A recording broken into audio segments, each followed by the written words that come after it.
My name is Val Singleton, and I presented Blue Peter for 9 years, from 1962 to 1971. And I'm... Who am I? Oh, yeah, Noakes, Don Noakes. And I presented with Val from 1966 until 1978. Now, some of my favourite times were when I told stories about historical characters, like the time I went up to Howarth in Yorkshire to tell the story of the Bronte family. And I often played the clown. And my favourite moments was when I dressed up as one. For sure? They stood them up here on the stones, and they told each other stories about them, bringing in all the books that they'd ever read and many famous characters from history. Soon the stories became longer and longer, and the Bronte children wanted to write them down. So they did, in tiny little books like this.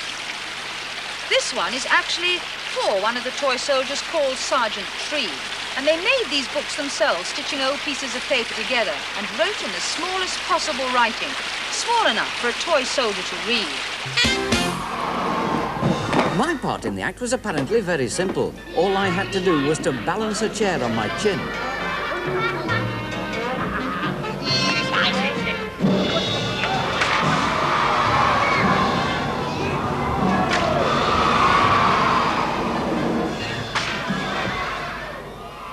I think that's the safest thing I've ever seen John Noakes do.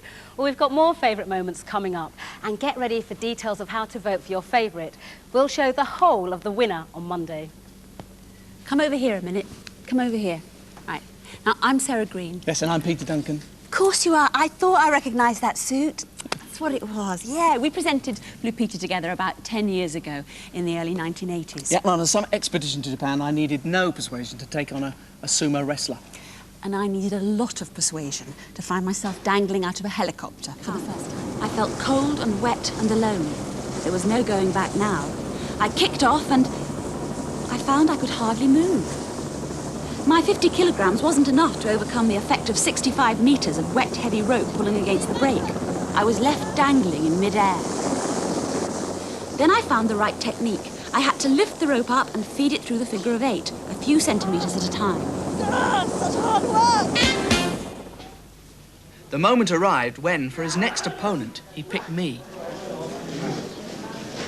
I wanted to do as well as I could. With an immense weight disadvantage, I didn't stand much chance. But I decided my best tactic was to use my size and agility to try and trick him into losing his balance.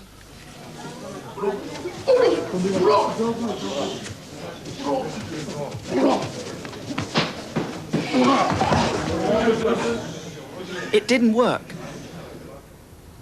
My word, it certainly brings back memories.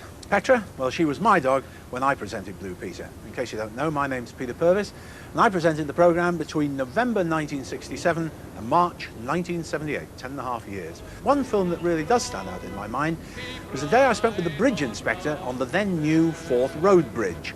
We didn't only just inspect the roadway, we also had to walk the cable. Till you come to your happy abode, where all you love and you're dreaming of will be there at the end of the road.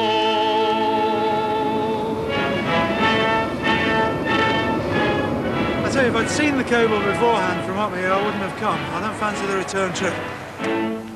Well, fine view you get from there. Well, I don't have to ask you what your favourite clip was then, do I? It's got nothing to do with bottoms. Peter Duncan's bottoms. Yes. We're not biased or anything.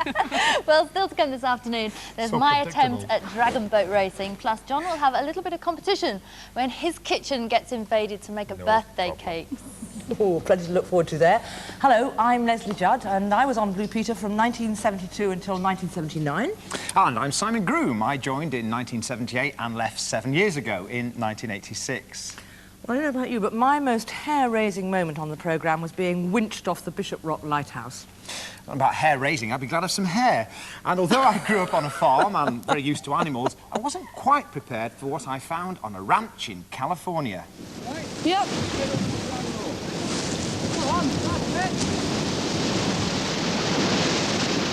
All I had to do was to try and keep calm, but 10 metres below, the crew was struggling to keep my rope taut to stop me crashing back into the lighthouse. Mike needed all his skill and nerve to keep the heaving boat in position only just off the rocks. Suddenly, I felt myself drop. I was more frightened than I've ever been in my life. You forget the ferry. Yes. Sometimes you think of the ferry. What, Turner? That's Gregory. Hi, Greg. However. Hi, Greg. Oh, what a good tiger. Hi, sweetheart. Hi, Greg. Thanks very much. Incredible. Glad my coffee cup is Gee gracious, where is Gregory?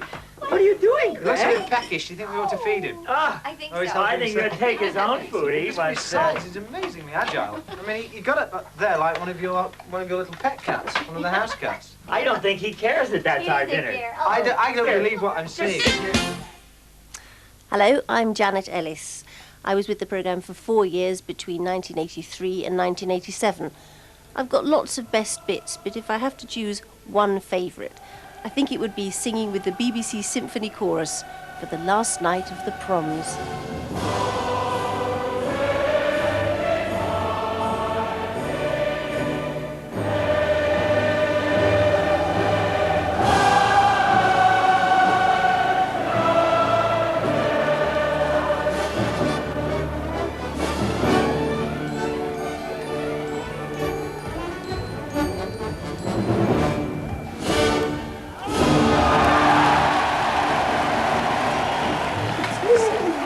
Oh, she looked so happy there, didn't she? I can't believe that was your favourite moment. No, it wasn't, but it's everybody else's. They love to see me suffer.